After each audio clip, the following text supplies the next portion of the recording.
Horns up, metalheads. Time for another edition of Rock and Metal Revival. It is. Spring is here. It is. Finally. Think it's going to stay? I hope so. I'd like to kick old man winter right in the fucking cojones. God, where are those? Where are those located? Yeah, right south of the border. South? Yeah. Oh, okay. I'm sick of winter, dude. You're not alone, man. I fucking hate it. Hoping we don't get hit with some snow again. No. You think we're done? I hope so. March Madness going on? Yeah. Yeah. I tell you what, people go crazy over this basketball thing. Yeah. I don't usually fill out my bracket till it's over, and then you win every year. Then I was right. Hey, nice Iron Maiden shirt. Where you been shopping? At the Iron Maiden shop. Yeah? No, down at the record shop downtown, man. That a boy. Yeah. Cool, eh? Yeah, nice. You got any shirts now with I can weed say on them? I saw him on this tour. Yeah. All right. A very special guest on today's show. Just like the kids do, man. Exactly. Yeah. One of Jerry's guitar heroes. We're going to... Oh, Mr. Schenker. Jerry had a nice talk with Michael Schenker the other day. We're going to play that back for you. And yeah, he stood us up. Yeah, and this is the week... 33 years ago, Randy Rhoads passed away. Yeah. It's amazing, man. It's been that long.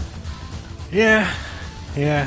What do you say we start this show out with a little tribute to the man himself? This is my favorite tune that he did with Ozzy, man. This is Diary of a Madman.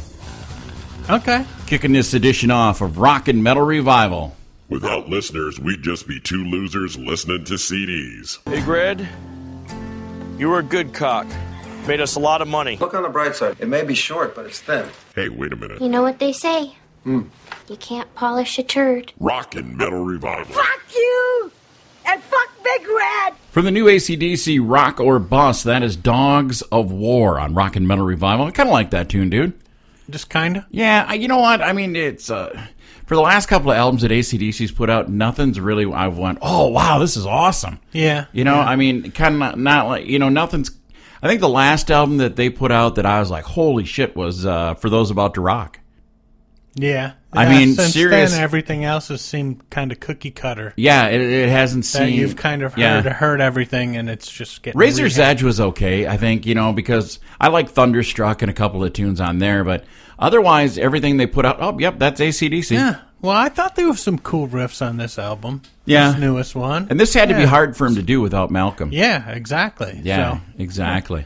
But, hey, dude, going back to 33 years ago... Not bad for having to fake it. Yeah. I mean, but at least they got a relative. It's almost like they're married. Yeah. They've been faking it. So, hey, but going back 33 years ago, do you remember what you were doing when you heard the news? Yeah. I was answering the phone. A friend was telling me. Yeah? Yeah, just got home from school. Oh. Yeah, not cool. No? No, that sucked. Yeah? Yeah, not a good day. No, not a good day at all. And I was just cranking while I was waiting for you. I was cranking. You're always Tribute. doing that. I put Tribute on. You're gonna put go on blind. my vinyl. Not cranking that. You know? No, I put the Ozzy Tribute album, broke out the vinyl, and put it out. Then listen to the vinyl. Freaking vinyl sounds good, man. Yeah. Yeah. There is a difference, man. Big difference. It's thicker.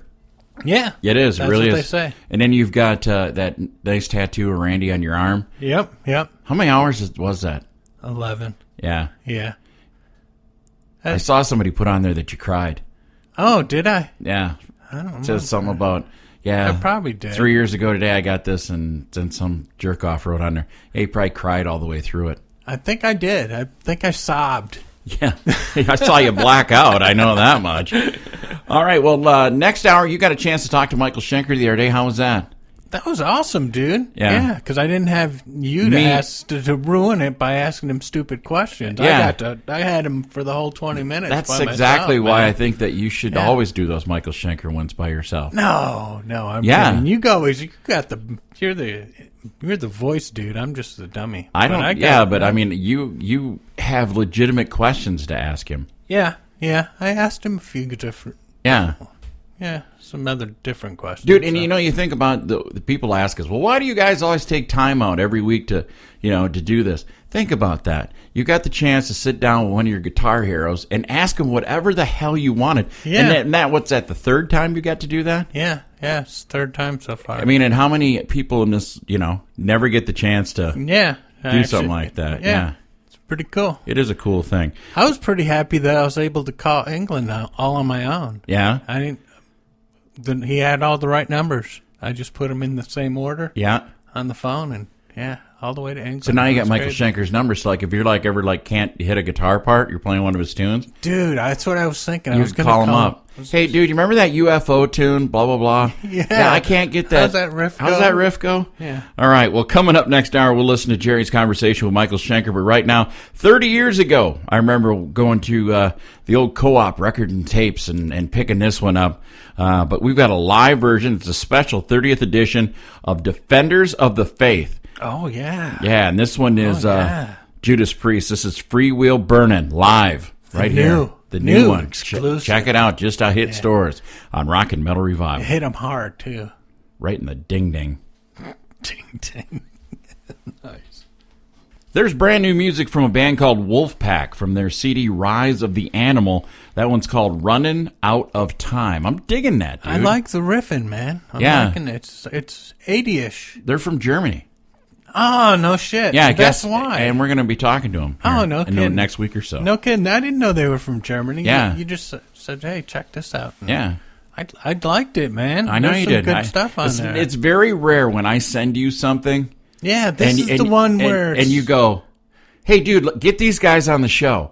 Usually you're like, it's okay. All right, Yeah, This, okay. Yeah, we can work with this. With a couple of those tunes. But, this whole thing, it's got different singers and stuff, I guess, and different musicians and stuff. It's very cool. I don't understand the whole concept behind it, but it's good shit. Read the bio. Oh, I will. It's in the email. Is hey, it? Oh. Another thing, Keith St. John got a hold of me yesterday. I have to read? Can't they just tell me? Yeah. What's that? Keith St. John got a hold of me yesterday. Oh, he did? He wants to come back on the show. Oh, no. He's really? doing a thing. No, he's doing a thing with Rudy Sarzo, and is there going to be cowbell? There will be. He loves the cowbell. Okay. But him and Tracy Guns and Rudy Sarzo have got a band going. The Guns. And then they're doing a big charity benefit coming up in April, and he wants to come on the show and talk about that. So, cool. Thought I'd let you know. He told me to tell you, hey. He said, knock your cowbell out. And I said, I'll tell him. All right, time for News of the Weird. And we certainly have enough of this. There's a lot, Yeah, Las Vegas surgeon and wife accused of hosting drug-fueled sex parties. I was never invited once. I think all doctors do that, don't they? I think so. I think that's part of being a doctor, isn't Yep. it? That's part of the benefits. Exactly. You got drugs and... Yeah. A highly regarded orthopedic surgeon in Las Vegas threw wild sex parties at his home where he sold illegal drugs regularly. It seems that Andrew Scott Martin, 47, of Henderson, Nevada, is accused of trafficking and possessing drugs, according to the Associated Press.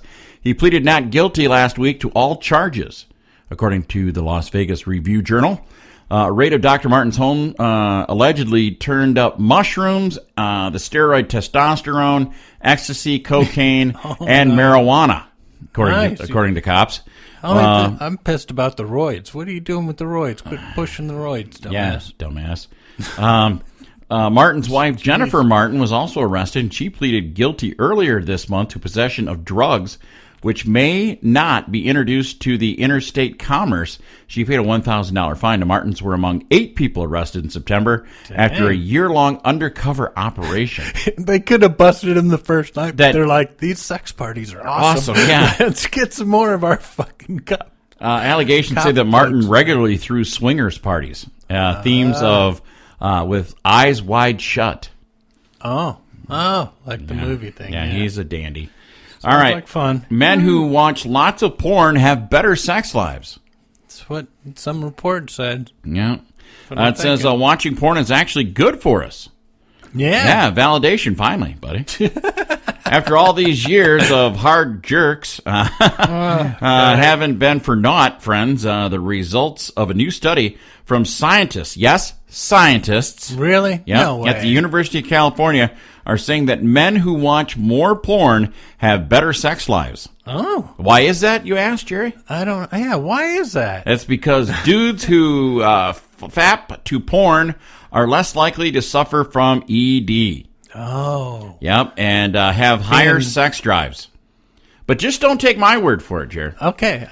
Really? Yep. Who else says Researcher Nicole Prouse and James Faust recruited 280 men to ask them to meticulously record their porn viewing hours per week. They should have got you. This is a paying gig. Wow, man. We should have got in on this. Somebody could have got paid to watch porn. That would have been awesome. Scientists found arousal rose to its highest level for men who watch more than 2 hours of porn.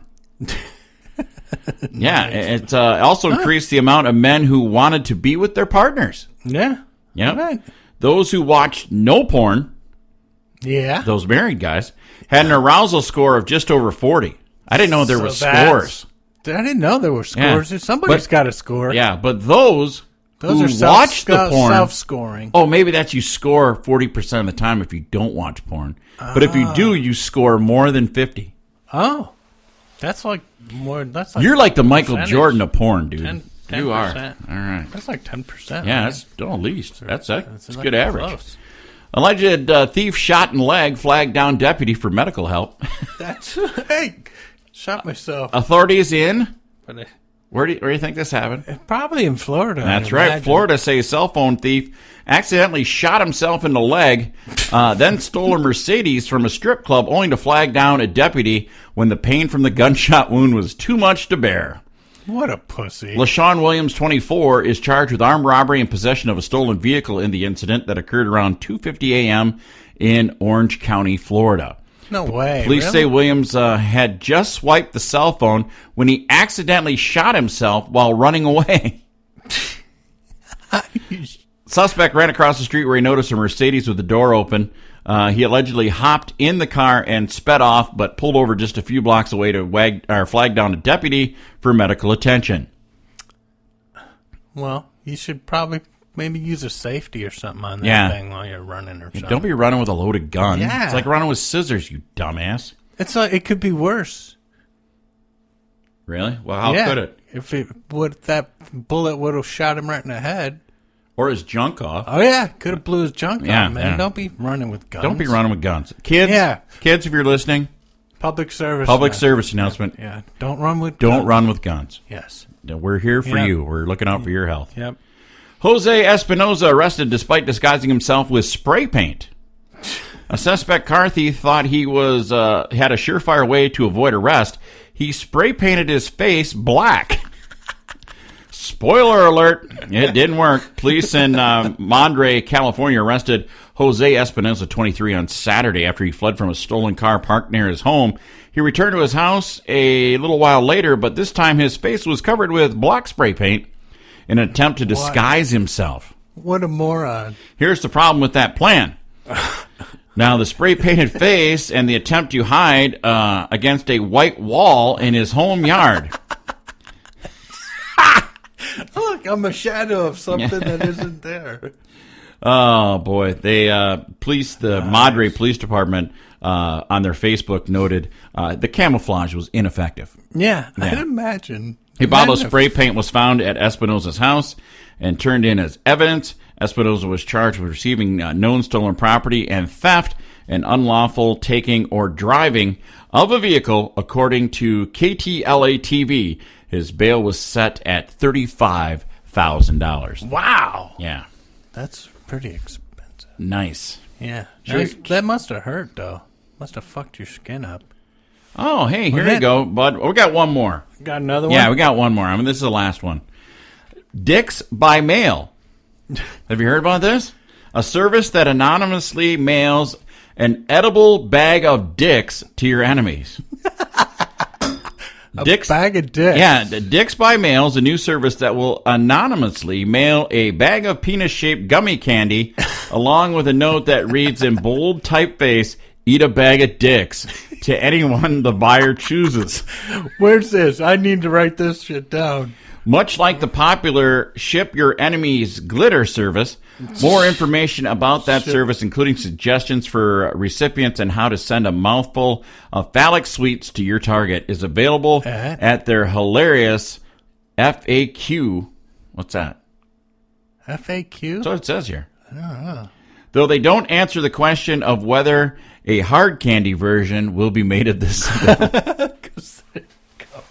We should send a bag of dicks to Jim Bob. Oh, he'd enjoy them. Yeah, he'd share them with his friend. He'd be like, look, no, it's like I have All right, that winds up news of the weird and dumb. And and the not so bright. Yeah, exactly. There's quite a few of those.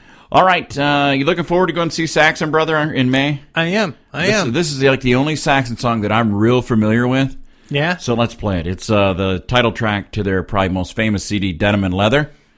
Is it the one that's about the fabric? Yeah, exactly. Yeah, the fabric tune. All right, let's play Denim and Leather on Rock and Metal Revival. News you can't use coming up. Here's your latest hard rock and metal news on Rock and Metal Revival. All right, horns up, metalheads. Time for another edition of Talking Real Metal. News you can't use. Gather around the speakers because this stuff is going to change your life. How? Is it going to give you a disease I don't know. or It's something? going to give you a migraine. Yeah, don't get too close, though. Dee Snider apologizes to Doug Aldridge. And that's about time. And then slams Kiss for Ace and Peter imposters. Does anybody give a shit what Dee Snider thinks anymore? No, but he kind of makes sense when he explained the whole Doug Aldridge his whole thing? feeling. Yeah. Which I agree with. But, Yeah. Like if you joined, let me see. If you joined Aerosmith, you took Joe Perry's job tomorrow. Would you be Jerry Swanson from Aerosmith? No, you'd Jerry Swanson, who's playing with. You wouldn't even probably be listed in the names of people who are. Yeah. All right.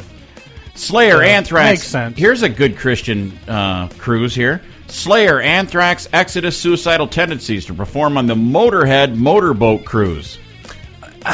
Well, enough of these. What's with the cruise?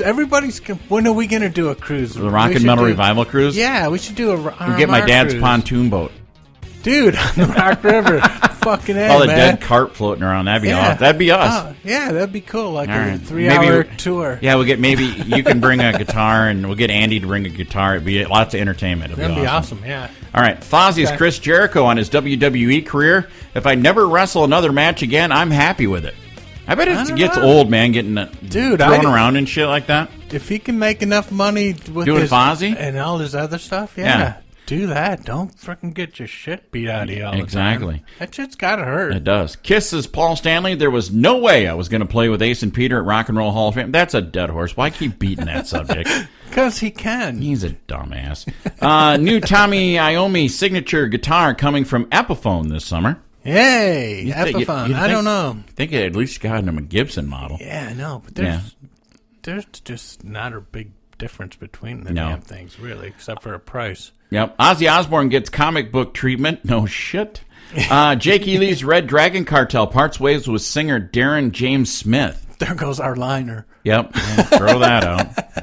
Damn it. All right. This will be great for your kids. Lullaby versions of Rage Against the Machine are out now. Oh, I know. Those would be cool, man. I imagine. God. Killing in the Name. Yeah. Fucking perfect for a little Bulls on kid. Parade. Yeah, that'd be awesome. Striper's Michael Sweet. There's a reason albums from the 70s and 80s are still tops on the sales charts. Yeah, that's because there were actual musicians playing on them. Yeah. And it's good music. And people like good music. Guns N' Roses guitarist Bumblefoot couldn't wait any longer to release his new solo album. I got a copy of that coming, by the way. Oh, cool. So we'll have some of that real soon. I want to hear that. Motorhead's Phil Campbell completes recording guitars for new album. That's good news. Yeah. It's good news to hear Lemmy's still doing stuff. I know. Metallica, Guns N' Roses, Led Zeppelin, Iron Maiden, AC/DC classics get hillbillified on Steven Seagal's Farm Machine. Yeah, not so good. Have you heard it? Yeah, I listened. They got like videos for all of them. Okay, I'll have to check it out. So yeah, you can watch.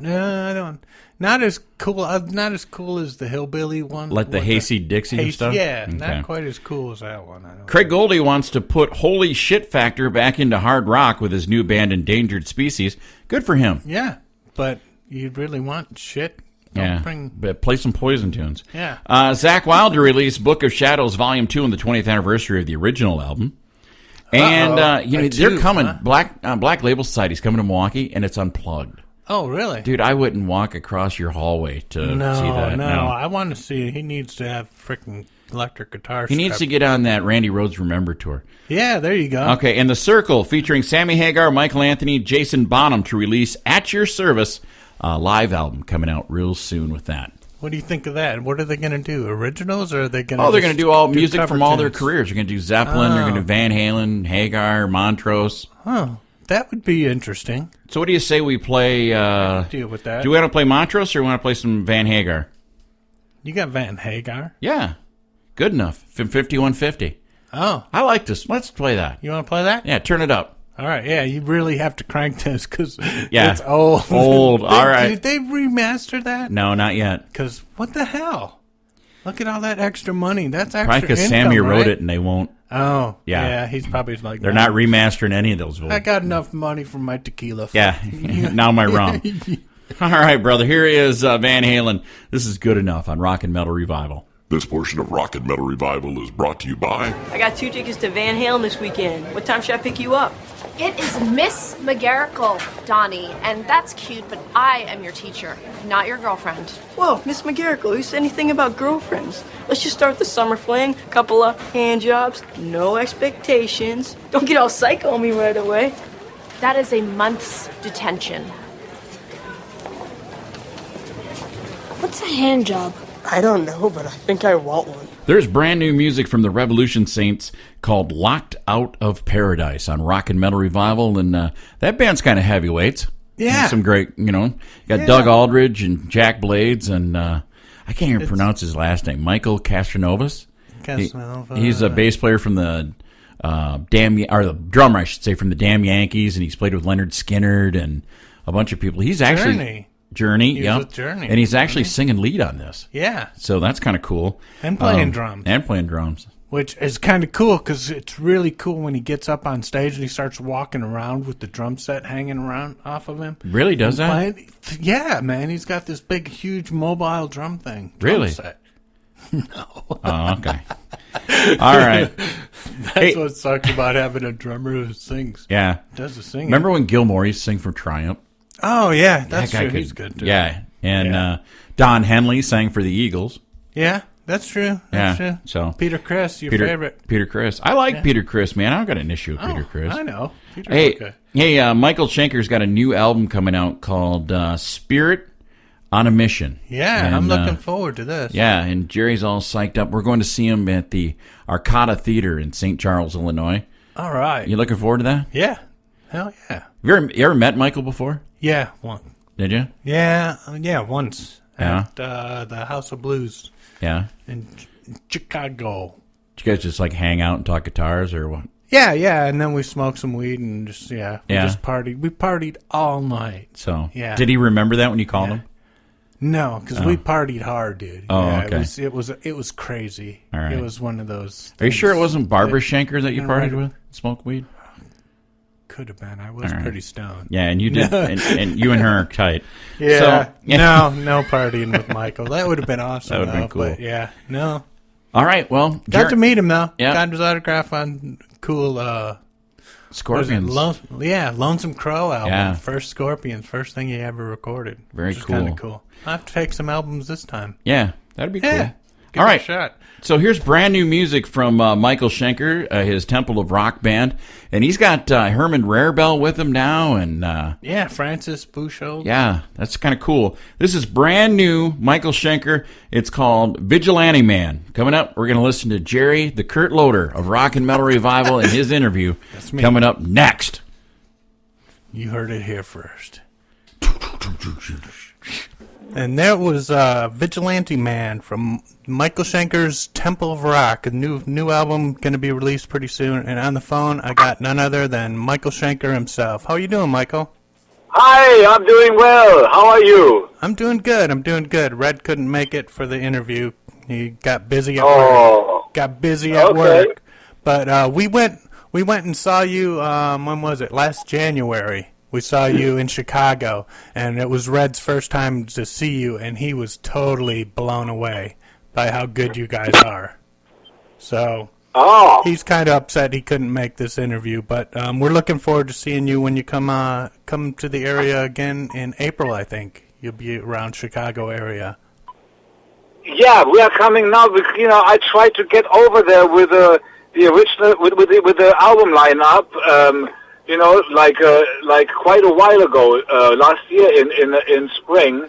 Mm-hmm. But it was too early. It was just kind of couldn't get it together to make it a proper arrangements for this lineup. Yeah. But then I tried for autumn, and that didn't work. And autumn became April, and so now 1 year later, it finally happened. Well, that's cool though, because you got a new album to promote, also, which is I'm really looking forward to hearing this. Anything new on the album compared to like the last album? Yeah, so Bridge the Gap was the one that bridged the gap from Love Drive with Herman and Francis and myself. Mm-hmm. And in the meantime, they became the rhythm section of Rocky Like a Hurricane. And, and here we're doing an album together for the first time since Love Drive, which became Bridge the Gap. And we are bridging the gap to Temple of Rock Independency. And so now we have an album out that will be out around the 20th, 23rd in the States, I think. And it's called Spirit on a Mission, and it's our second album together. And we have, the difference between Bridge the Gap. In Bridge the Gap, I had already a little bit of a 7 strings introduced, but the idea was to do it gently and watch Wayne Findlay, who was developing on the 7 string, for the last 10 years. Mm-hmm. And it's now time to add that instrument, and that sound to our development. And so now we have Spirit on a Mission, basically developing on a very wide spectrum of sounds, which, it's like 50% of the album is very fast and snappy and melodic and hard. And then the other part is heavy and deeper sounds and more on a mid-tempo area. And so I asked Wayne to come up with some riffs, and then I make my compositions to what Wayne came up with, and then Dougie did his vocals, and so we discovered an additional songwriting team, which was great to have. And so I think after the third album, Temple of Rock will be able to stand on its own feet. We're still using the Michael Schenker platform, to develop all of this. And so we play, a fair amount of songs from the past, and we play a fair amount of songs of the now. And, and so we have something for everybody. And eventually, we will, after 3 albums of Temple of Rock with this lineup, we will be able to, to have a pretty good show together that, with Temple of Rock, with its own style and its own identity. Oh, that would be cool. So I heard we heard that your the studio where you were recording got robbed, and they stole guitars and equipment and recordings. And how far did that set you guys back? And did you ever get any of that stuff back? Yeah, that was a slap in the face, but what can you do? You just have to take it, you have to get up, work twice as hard, and the results, it got that much better. Yeah. We looked at it was lucky that it was, 4 of my favorite guitars, meaning favorite guitars, 4 of the guitars I've been playing on the last tours, and so, but I guess maybe it was time to change guitars. No. and the other thing is about the stolen music, it was just performances and not compositions, so that was lucky.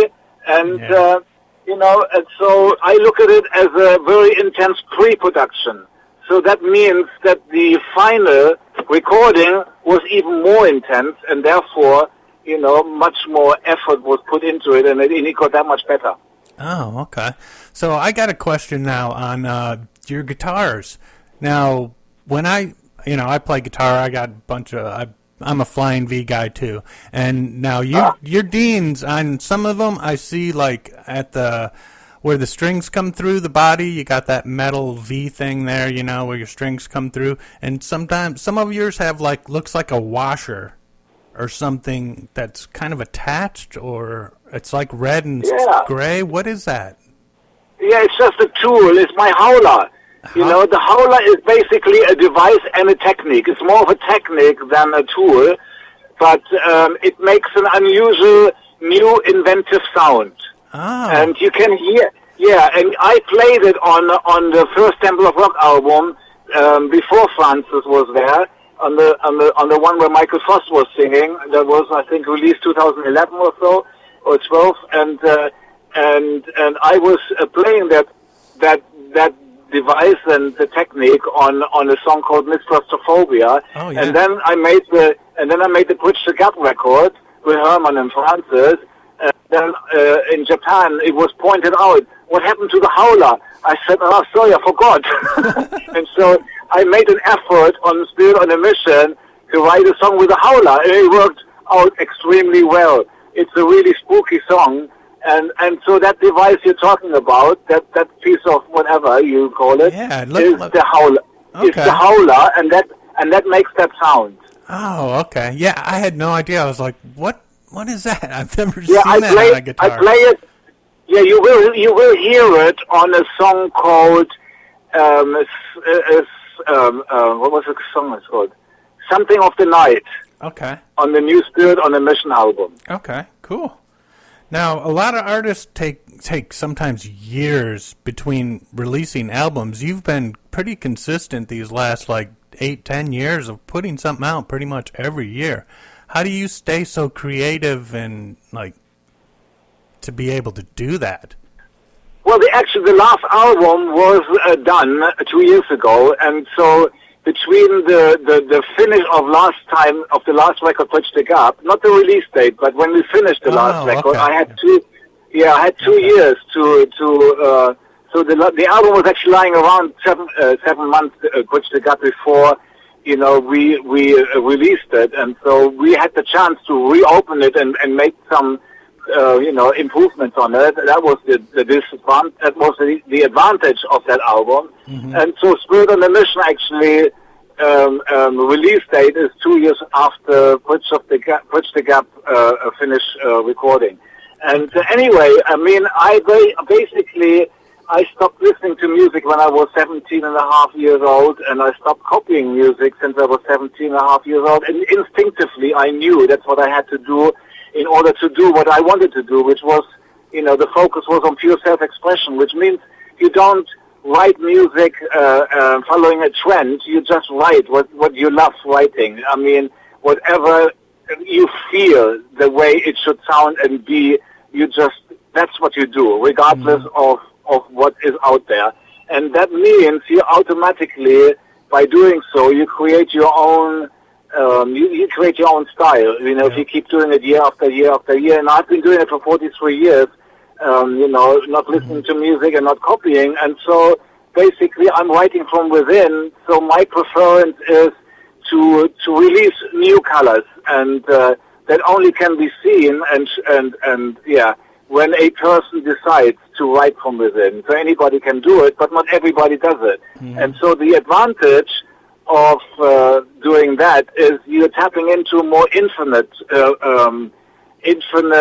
spring of creativity, and the other one is limited and puts you under pressure, which is following a trend. Mm-hmm. And of course, following a trend, you get an instant payoff, instant gratification of all the things that come with a trend.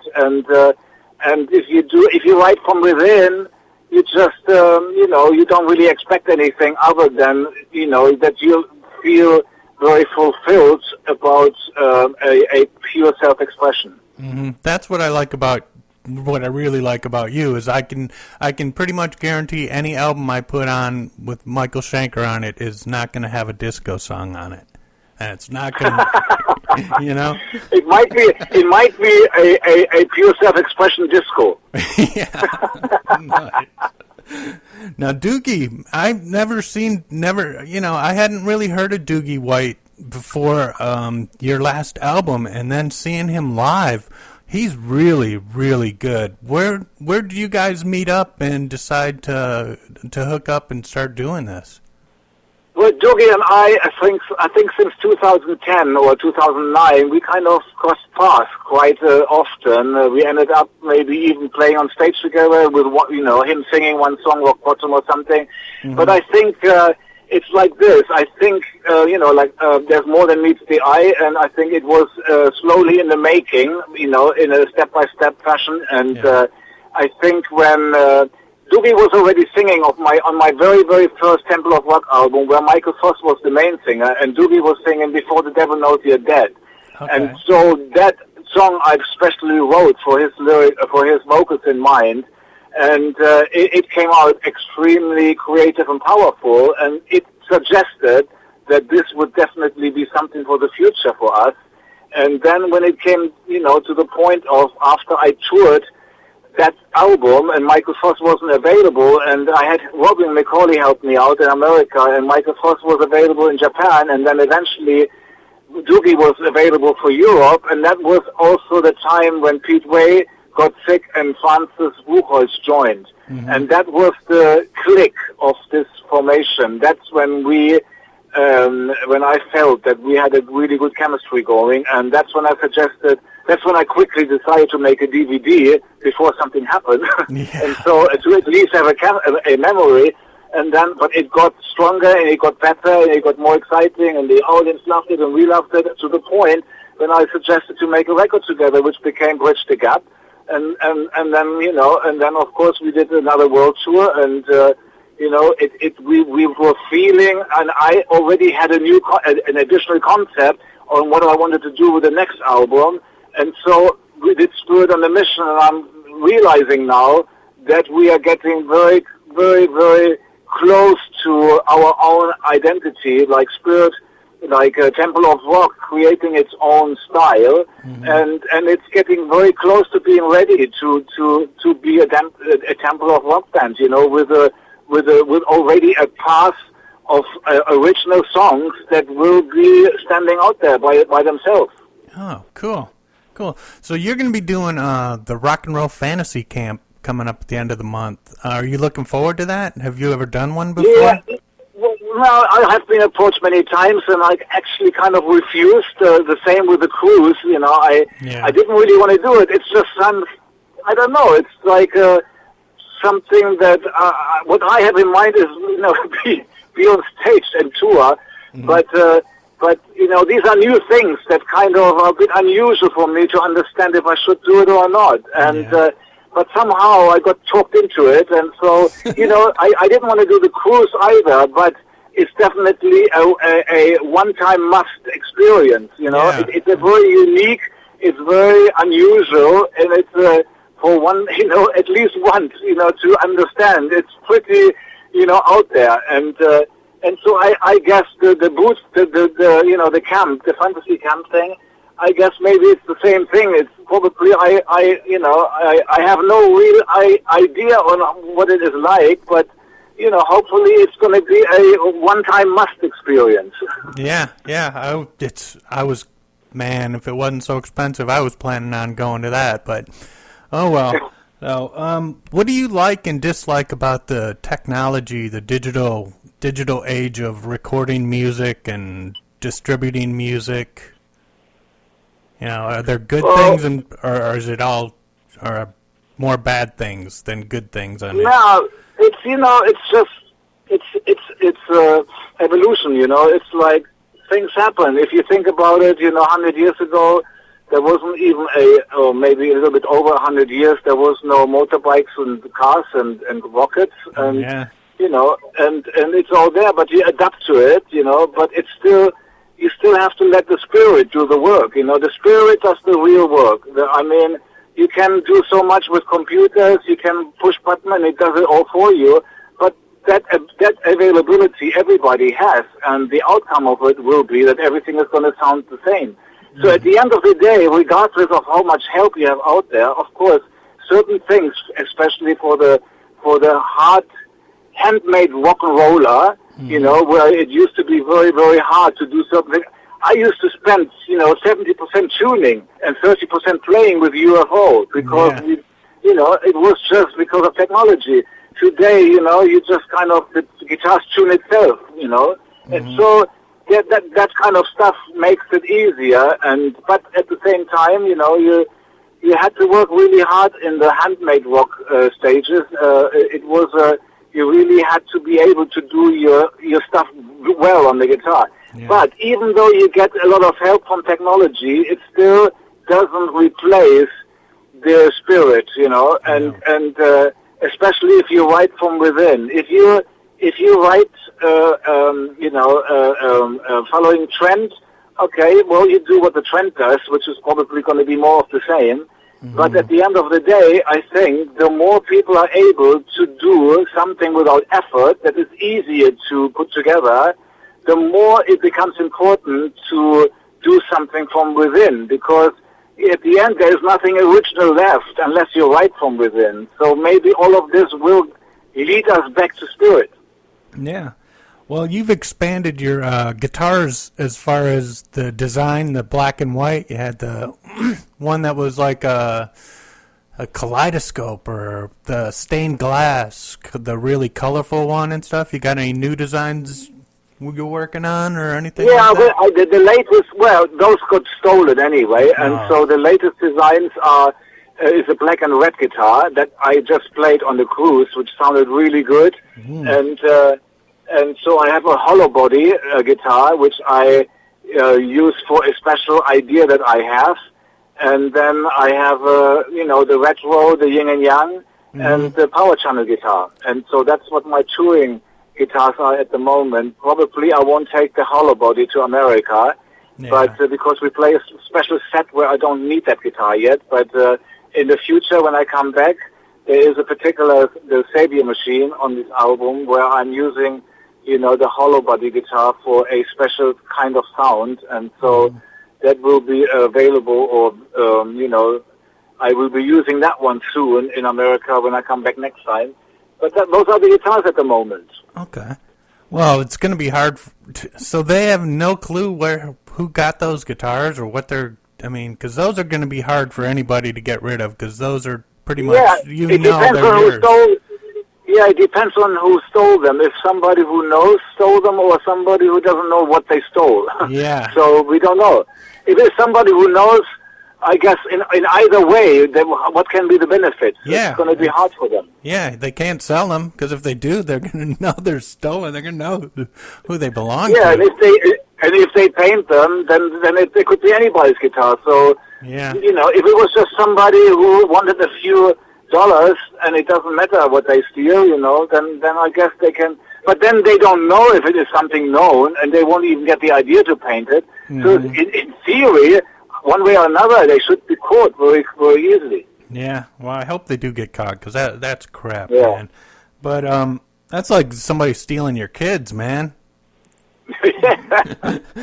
So, I think I'm getting another phone call in. Okay, well, I'll cut this short, and we're going to head out of here with Live and Let Live off the new album. And Michael, it was an honor to talk to you again, and we're looking forward to seeing you in another month or so. Thank you so much. All right, well, you take care. Keep on rocking. Hey, people, it's the V, Veronica Freeman of Benedictum. And I'm here to remind you that Red and Jerry are not entertaining, nor are they in any way informative. So thanks for listening to Rock and Metal Revival. There's a blast from the past from Montrose. That's Rock the Nation on Rock and Metal Revival. And we can't play those old songs like that. Why man? not? If it rocks, dude, we play it. We do? Yeah. Oh, that's cool. That's a cool motto. Yeah, and no commercials. Hey, nice. We should do commercials. Nice interview with Michael Schenker. That was awesome. Well, thanks. I thought it was. It was very journalistic of you. Yeah, I tried to be very journalistic. Yeah. Yeah, You hadn't smoked any before you talked to him, had you? No, and I had like a suit. I had like a. Do you have a suit on and shit? Yeah, I was all dressed up for it. Really? I wanted to impress him. Yeah? Yeah. Did you Skype that interview, or was it across the phone? It was just on the phone. Oh, okay. So, he could feel tell your professionalism through the phone. Yeah, he could tell I was wearing a tie. Yeah. Yeah. Very cool. Yeah. All right. I don't even know what to say for that. But coming up next week, I don't even know who our guest is going to be next week, but we'll have somebody. It's going to be a mystery. It's a mystery. Yeah, it's only, ain't that a Dio song? It is. All right. It is. I like that one. Well. All right. So that's going to do it for us today. have yourself a great weekend. And a Merry Christmas. And a Merry, yeah. No. There's how many shopping, we're going to figure that out. How many shopping days left of Christmas? Yeah, somebody hasn't put that up yet. We're going to be the first. Yeah, let's start Let's start the Christmas holiday at Easter. So people are ready for it. Yeah, exactly. Okay. How many paydays till? All right. Do you know what you want to play out of this? No. Do you? How about some Hailstorm? Hey, we could do that. Like that? And as I say each and every week when we leave here, remember, don't drink and drive. Smoke and fly. Peace. You're so cool.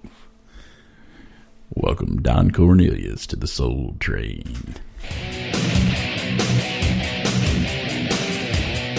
This brings to an end another edition of Rock and Metal Revival.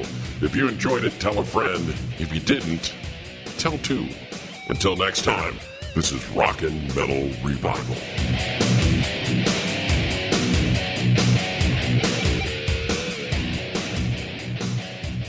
Dude, this is fucking weak. How could things be any worse? To catch the whole show of Rock and Metal Revival, all you have to do is check it out on these affiliates. Mega Rock Radios on Saturdays from 11 a.m. Eastern Time. On Rock 101 KLOL on Saturdays 11 p.m. Eastern. On Z-Rock 106.9 KKZR Sundays at 8 p.m. Eastern Time. And on Uncontrolled Noise Tuesdays at 1 a.m., Thursdays at 8 p.m. Eastern Time, and on Saturday nights at 7 p.m. Eastern on UncontrolledNoise.com. And make sure that you leave them a message and tell them that you found Rock and Metal Revival on their stations. Enjoy this edition of Rock and Metal Revival.